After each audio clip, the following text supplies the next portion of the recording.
Hello students, and welcome to this lesson on prepositions. In this lecture, we'll specifically look into prepositions of place, and this is going to be a lecture where we are going to discuss three specific prepositions: at, on, and in. These are the most commonly used prepositions, and some of you have confusion regarding these prepositions, and that is what I have been informed. Hence, I'm recording this lecture so that these doubts regarding these prepositions are cleared.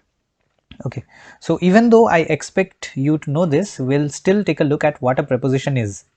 So simply speaking, a preposition is a word that is used to show where something is located, either in space or in time, right? It can be spatial or temporal, space or time. Wherever anything is located is referred to using prepositions. So today we are going to be looking at three very common English prepositions, and like I said, they will be at, on, and in. These are all prepositions of place for location, and all of them have very special uses in the English language. So let's look at a graphical representation of each preposition before we start looking at some examples. And we'll start with at. So when we are talking about at, we are talking about something being at a specific location or a specific point in place, that is in space. So you can say I live at 123 Fake Street, if that's your address, or say I am at the movie theater, or I'm at the house, right? For example, if someone asks, where is Bob? You may reply, Bob is at Uncle George's birthday, right? So at refers to a very specific location, and if you want to give a graphical representation of that, you can look at the first diagram, first image, right? We can draw an arrow and we see it pointing at a very specific point of location, right, towards a very specific point of location. That is at. Now we'll talk about on, and according to the image that you have on your screens, it's the second one. So here we are referring to something being on either a horizontal or a vertical surface. So here it is all about contact with a surface. So whenever you use on, remember that contact, there has to be some form of contact with some surface. So when we show that graphically, we draw a surface and then we draw the arrow pointing onto the surface. So there's bound to be contact with some sort of surface when you are using the preposition on. Now in relation to in, which is the third image, we are discussing something that is enclosed in a geographical area. So in is used to refer to something that is enclosed in relation to something that is, say, in the middle of some place, right? But it is not necessarily geographical. This enclosure doesn't necessarily have to be something which refers to some geography, but it has to be an enclosed area. So for visual representation, we can refer to the third drawing, the one with a box having arrows pointed inside the box.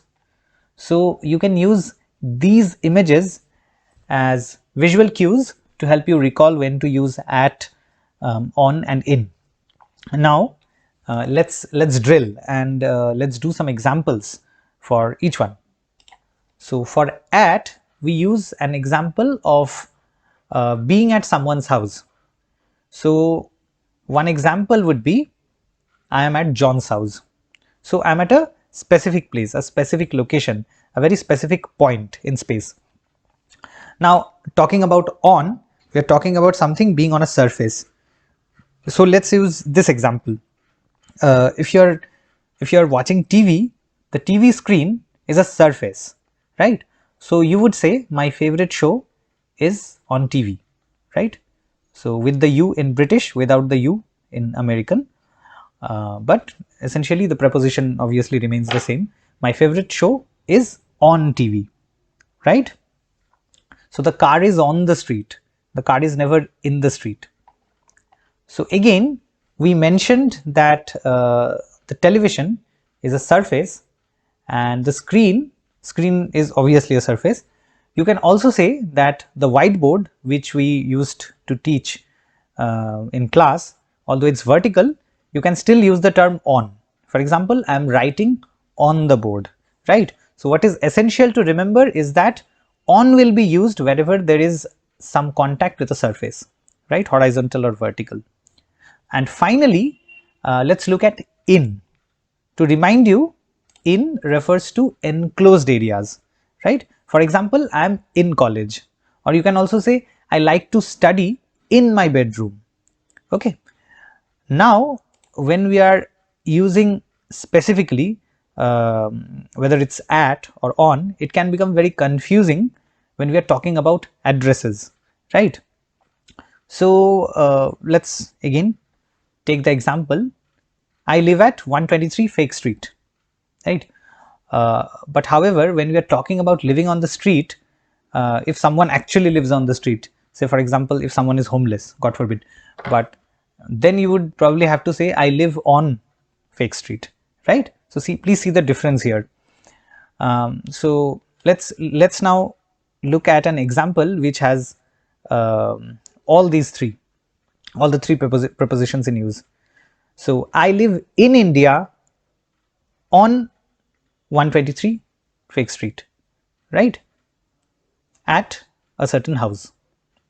So hopefully this gives you a better understanding of at, on and in, and these are very common prepositions in English language. And in one of the next quizzes, I'll see this lesson, today's lecture, put to a test. Hopefully this clears your doubts about on, in and at. If you have further doubts, please feel free to let me know.